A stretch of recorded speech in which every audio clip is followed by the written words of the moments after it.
This is Jeff Metcalf from AZ Central Sports along with Michelle Gardner. We're here to give you a synopsis of ASU's 31-28 win over UCLA today. Michelle, it was closer than we expected it to be, but an extremely significant win for ASU.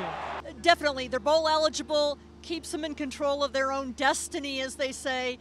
2 road games left, so obviously this is a one that they really needed to win.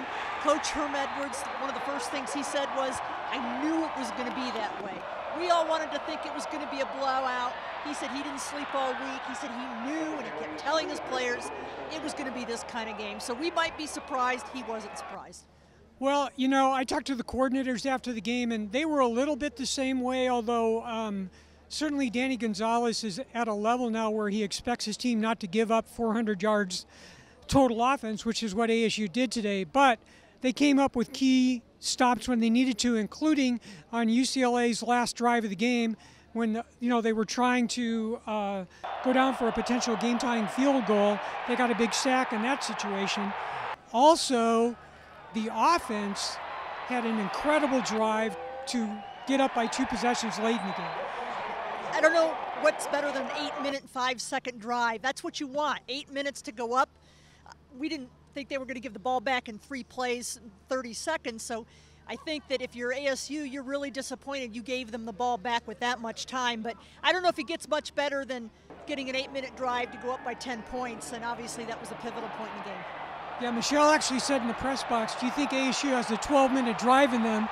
And I said no, but I think they might have a scoring drive in them. Actually, they had an incredible, I think 8 minutes was incredible. And to get the score on top of it, it put a lot of pressure on UCLA at that point of the game. Now, they did get a touchdown to get back within 3, but ASU did a good job of wrapping it up. So let's talk about the big picture now, Michelle. ASU is still in contention for the Pac-12 South title. They do, but again, we've talked about it. They've got 2 very, very tough road games. And I think another thing we've got to look at, injuries, a big problem for ASU today.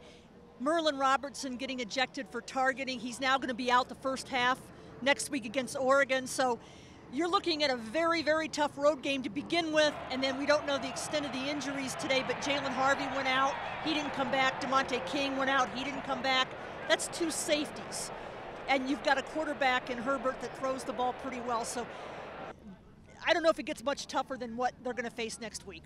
Yeah, that's exactly true. And Danny Gonzalez said that they've got to coach the young guys up because they don't know for sure if those 2 safeties are going to be back next week or not. We'll have to wait and see on that. But right now, ASU has 6 wins. We know they're going to a bowl game, and they're still in Pac-12 South contention.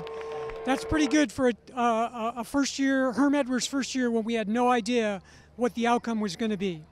For Michelle Gardner, I'm Jeff Metcalf with AZ Central Sports.